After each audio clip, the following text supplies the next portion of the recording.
అందరికీ నమస్కారం అండి. నా పేరు డాక్టర్ కృష్ణ కిరణ్. నేను కామినేని హాస్పిటల్ ఎల్బీ నగర్లో క్యాన్సర్ శస్త్రచికిత్స విభాగం అంటే సర్జికల్ ఆంకాలజీ డిపార్ట్మెంట్లో పనిచేస్తున్నాను. ఇవాళ మనము యూటరైన్ క్యాన్సర్ అంటే గర్భసంచికి వచ్చే క్యాన్సర్ గురించి తెలుసుకుందాం. సో గర్భసంచికి వచ్చే క్యాన్సర్ అనేది మనము వరల్డ్ వైడ్ చూసుకున్నట్లయితే సర్వైకల్ క్యాన్సర్ తర్వాత ఎండోమెట్రియల్ క్యాన్సరే చాలా కామన్ అయిపోయింది.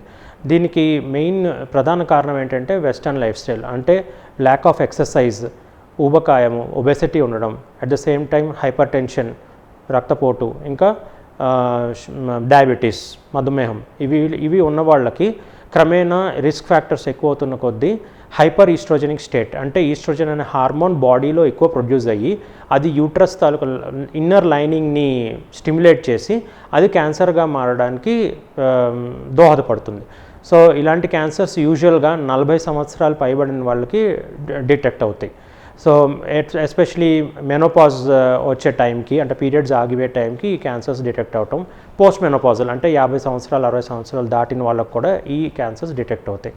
మోస్ట్ కామన్ ప్రెజెంటేషన్ ఏముంటుందంటే ఎవరికైతే పీరియడ్స్ ఆగిపోయాయో వాళ్ళకి సడన్గా ఒకరోజు స్పాటింగ్, అంటే కొద్దిగా రక్తం కనిపించటము, లేదంటే వైట్ డిశ్చార్జ్ అవటము, వీటి వల్ల అలర్ట్ అయ్యి గైనకాలజిస్ట్ని కన్సల్ట్ చేసినప్పుడు వాళ్ళు ఫస్ట్ ఒక అబ్డామినల్ అల్ట్రాసౌండ్ చేస్తారు, లేదంటే ట్రాన్స్వెజనల్ అల్ట్రాసౌండ్ చేస్తారు. దీంట్లో ఎండోమెట్రియం పొర తాలూకా థిక్నెస్ చూస్తారు.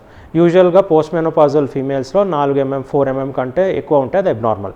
ఒకవేళ అబ్నార్మల్ ఉన్న ఏమైనా పాలిప్స్ డిటెక్ట్ అయినా హిస్ట్రోస్కోపీ ద్వారా కానీ అండ్ డైలటేషన్ అండ్ క్యూరటాజ్ కానీ, ఆఫీస్ ఎండోస్కోపీ బయాప్సీ కానీ, వీటి ద్వారా, ఆఫీస్ ఎండోమెట్రియల్ బయాప్సీ ద్వారా వీళ్ళు ఈ క్యాన్సర్ ఉందా లేదా అనేది గైనకాలజిస్టులు, పెథాలజిస్టులు చెప్పగలుగుతారు. ఒకవేళ క్యాన్సర్ స్టేజ్లో ఉంటే కనుక తర్వాత మనం ఎంఆర్ఐ టెస్ట్ చేసి ఏ స్టేజ్లో ఈ క్యాన్సర్ ఉంది అనేది మనము డిటెక్ట్ చేస్తాం.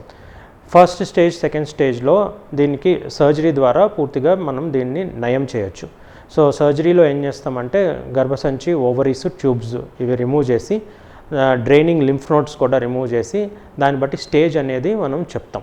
సో కొంతమందిలో ఫస్ట్ స్టేజ్లో అండ్ సెకండ్ స్టేజ్, థర్డ్ స్టేజ్లో చాలామందిలో పోస్ట్ ఆపరేటివ్ రేడియేషన్, సర్జరీ తర్వాత చాలామందికి రేడియేషన్ కూడా అవసరం పడుతుంది. So surgery and radiation treatment ద్వారా మనం 90 to 95% ఎండోమెట్రియల్ క్యాన్సర్స్ని క్యూర్ చేయటం జరుగుతుంది. అయితే అర్లీగా డిటెక్షన్ అనేది దీంట్లో చాలా ఇంపార్టెంట్. ఈ ఎండోమెట్రియల్ క్యాన్సర్లో కూడా ఒక గుడ్ ప్రోగ్నోసిస్ వెరైటీ అనేది ఉంటుంది, which is the most common. 90% ఈ వెరైటీ ఉంటుంది.